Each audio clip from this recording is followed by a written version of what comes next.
আসসালামু আলাইকুম everyone, welcome to my another new video. আশা করছি সবাই খুব ভালো আছেন, সুস্থ আছেন। আজকে আমি একটি নতুন রেসিপি নিয়ে চলে এসেছি। আমার আজকের রেসিপিতে থাকছে কাচকি মাছ ভুনা।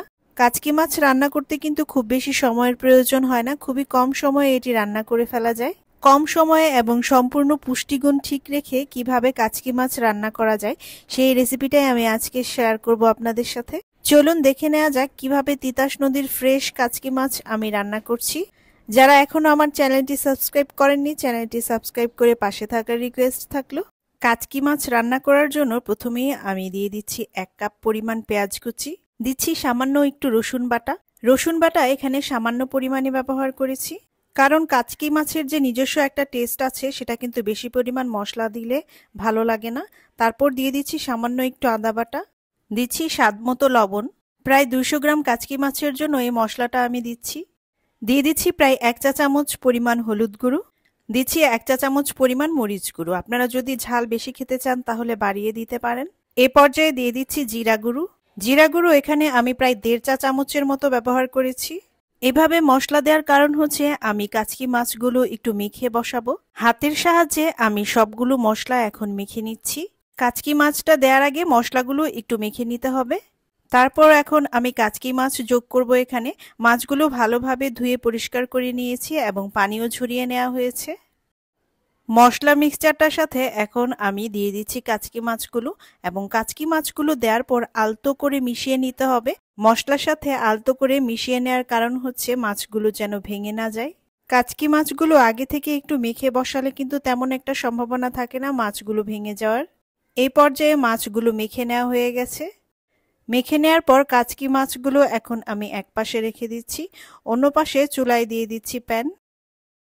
চুলায় প্যান বসিয়ে এখন দিয়ে দিচ্ছি প্রায় 1/3 কাপ পরিমাণ সরিষার তেল।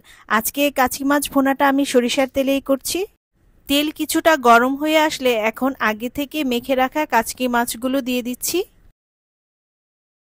কাচকি মাছগুলো দেওয়ার পর এখন একটি ঢাকনা দিয়ে ঢেকে দিচ্ছি। ঢাকনা দিয়ে ঢেকে চুলার আঁচ মিডিয়াম টু হাইয়ে রেখে এখন কাচকি মাছটা রান্না করে নিতে হবে। কিছুক্ষণ রান্না করে নেওয়ার পর এক পর্যায়ে ঢাকনা উঠিয়ে কাচকি মাছটা নেড়ে দিতে হবে, কিন্তু খুব সাবধানে কিন্তু নাড়তে হবে যেন মাছগুলো ভেঙে না যায়।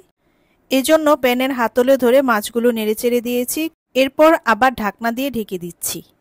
ঢাকনা দিয়ে ঢেকে কিছুক্ষণ রান্না করে নেওয়ার পর তারপর ঢাকনা উঠিয়ে এ পর্যায়ে যোগ করছি ফালি করে কেটে রাখা কিছু কাঁচামরিচ। কাঁচামরিচ দেওয়ার পর তারপর ঢাকনা দিয়ে ঢেকে আমি কিছুক্ষণ চুলায় বসিয়ে রাখছি। এতে করে কাঁচামরিচের যে সুন্দর একটা ফ্লেভার আছে সেটা কিন্তু যোগ হবে। এরপর ঢাকনা উঠিয়ে কাচকি মাছগুলো আলতো করে আমি উপর নিচ করে দিব। একটু সাবধানে এই কাজটা করতে হবে যেন মাছগুলো ভেঙে না যায়। কাচকি মাছগুলো উপর নিচ করার পর এ পর্যায়ে আমি চুলার আঁচটা একটু বাড়িয়ে দিয়েছি। কাঠি দিয়ে না নেড়ে এ পর্যায়ে আমি প্যানের হাতল ধরে একটু নেড়ে চেড়ে দিয়েছি মাছগুলো। তারপর এ পর্যায়ে যোগ করে দিচ্ছি কিছু ধনিয়া পাতা কুচি। ধনিয়া পাতা কুচি দেওয়ার পর আলতো করে একটু মিশিয়ে দিচ্ছি। এখন আলতো করে মিশিয়ে দেওয়ার পর ঢাকনা দিয়ে ঢেকে দিচ্ছি।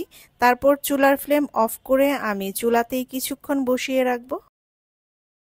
কাচকি মাছ এখন আমি সার্ভ করে দেখাচ্ছি। একটা কাচকি মাছও কিন্তু আমার এখানে ভেঙে যায়নি। যারা কাচকি মাছের সম্পূর্ণ টেস্ট পেতে চান তারা কিন্তু এই রেসিপিটা ফলো করে রান্না করতে পারেন। আর অবশ্যই রান্না করার সময় সরিষার তেল ব্যবহার করলে স্বাদ কিন্তু দ্বিগুণ হয়ে যায়। আশা করছি আমার আজকের রেসিপিটি আপনাদের কাছে ভালো লেগেছে। রেসিপিটি ভালো লাগলে লাইক, শেয়ার ও কমেন্ট করতে ভুলবেন না।